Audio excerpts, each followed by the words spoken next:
नमस्कार मित्रांनो, हवामान यूट्यूब ह्या चॅनलमध्ये आपल्या सर्वांचं स्वागत आहे. आपण जर ह्या यूट्यूब चॅनलमध्ये नवीन असाल तर आपल्या चॅनलला सबस्क्राईब करा, बेल आयकॉनची घंटी प्रेस करा, जेणेकरून सर्वप्रथम तुम्हाला व्हिडिओ पाहायला मिळतील.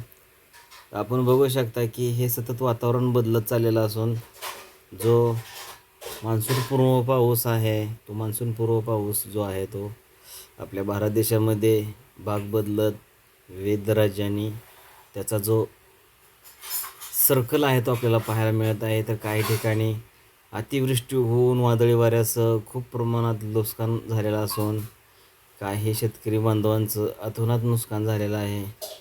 तर काही ठिकाणी घरे किंवा शेतातील झाडे, फळबागा ह्यांचं खूप प्रमाणात नुकसान झालेलं आहे. तर त्यासाठी आपण आपल्या व्हिडिओच्या माध्यमातून आपल्या शेतकरी बांधवांपर्यंत माहिती देण्याचा प्रयत्न करत असतो आणि जी सॅटेलाईटद्वारे आपण दृश्य पाहत आहात तर ते बघू शकता की आपण ओडिसा असेल, तामिळनाडू असेल किंवा राजस्थान हा जो भाग आहे, या भागामध्ये खूप प्रमाणात वादळी पाऊस चालू आहे.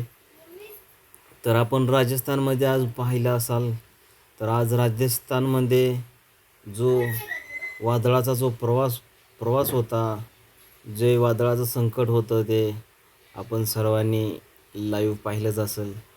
तर त्यानुसार आपण बघू शकता की राजस्थान असेल, ओडिसा असेल किंवा तामिळनाडू असेल, काही केरळचा भाग आहे, या भागामध्ये जे मान्सूनपूर्व पाऊस आहे तो मान्सूनपूर्व पाऊस चक्रीवादळाच्या स्वरूपाचा जो पाऊस आहे त्याला प्री मान्सून असं आपण म्हणू शकतो. आणि सध्या त्याचा जो धुमाकूळ आहे तो खूप प्रमाणात आहे.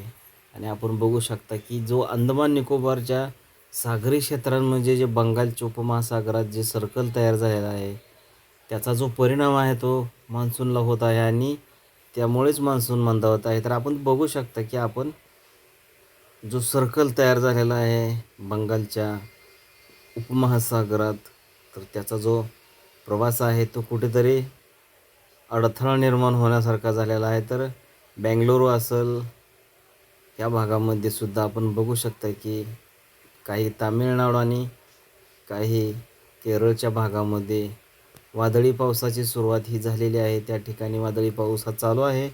तर जे बंगालच्या उपमहासागरामध्ये जे क्षेत्र तयार झालेला आहे, जो सर्कल आहे, तो सर्कल कुठेतरी आपल्या मान्सूनसाठी त्याचा जो अडथळा निर्माण झालेला आहे तो होताना आपल्याला पाहायला मिळत आहे. तर आपण ओडिसा राज्य आहे तर त्या भागामध्ये आपण बघू शकता की वादळी वाऱ्यासह विजांच्या कडकडाटासह त्या ठिकाणी मुसळधार ते अतिमुसळधार पाऊस हा आपल्याला पडताना पाहायला मिळत आहे. तर आपण जो जोधपूर, कोटा आणि दिल्लीचा काही भाग आहे, तर राजस्थानच्या ह्या भागामध्ये अतिशय भयानक म्हणजेच रेतीसदृश्य वादळ हे तेथे निर्माण झालेलं होतं आणि त्या भागामध्ये खूपच प्रमाणात वादळी वारे तसेच विजांच्या कडकडाटासह त्या भागातील जे क्षेत्र आहे ते नुकसानग्रस्त झालेलं असून खूपच प्रमाणात वादळी वाऱ्याच्या स्वरूपाचं जे क्षेत्र तयार झालं होतं त्या ठिकाणी तशा स्वरूपाचं वादळ हे आलेलं आहे. तर आपण हे जे मान्सूनपूर्व वादळी पावसाचा जो सर्कल तयार झालेला आहे, तर तो सर्कल जो आहे तो मान्सूनसाठी पॉझिटिव्ह वातावरण तयार होऊ शकेल का, त्याच्यावर आपली नजर आहे आणि त्या स्वरूपाचा आपण व्हिडिओच्या माध्यमातून आपल्यापर्यंत माहितीही देण्याचा प्रयत्न करणार आहोत. तसेच आपण अरबी समुद्र असेल किंवा मालदीवचा जो सागरी क्षेत्र आहे तर त्या ठिकाणीसुद्धा आपण बघू शकता की जे सर्कल तयार झालेलं आहे ते कुठंतरी आपल्याला मान्सूनसाठी रखडण्याचा अंदाज नाकारता येत नाही. तर पुढील काही हवामानाची जी काही माहिती असेल तर त्या माहितीनुसार आपण आपल्या व्हिडिओच्या माध्यमातून आपल्या सर्व शेतकरी बांधवांपर्यंत माहिती देण्याचा प्रयत्न करणार आहोत. तरी आपण आपल्या व्हिडिओला सबस्क्राईब करा, आपले व्हिडिओ शेअर करा, जेणेकरून आपल्या शेतकरी बांधवांना व्हिडिओची माहिती मिळेल. तर धन्यवाद मित्रांनो, आपला दिवस शुभ असो.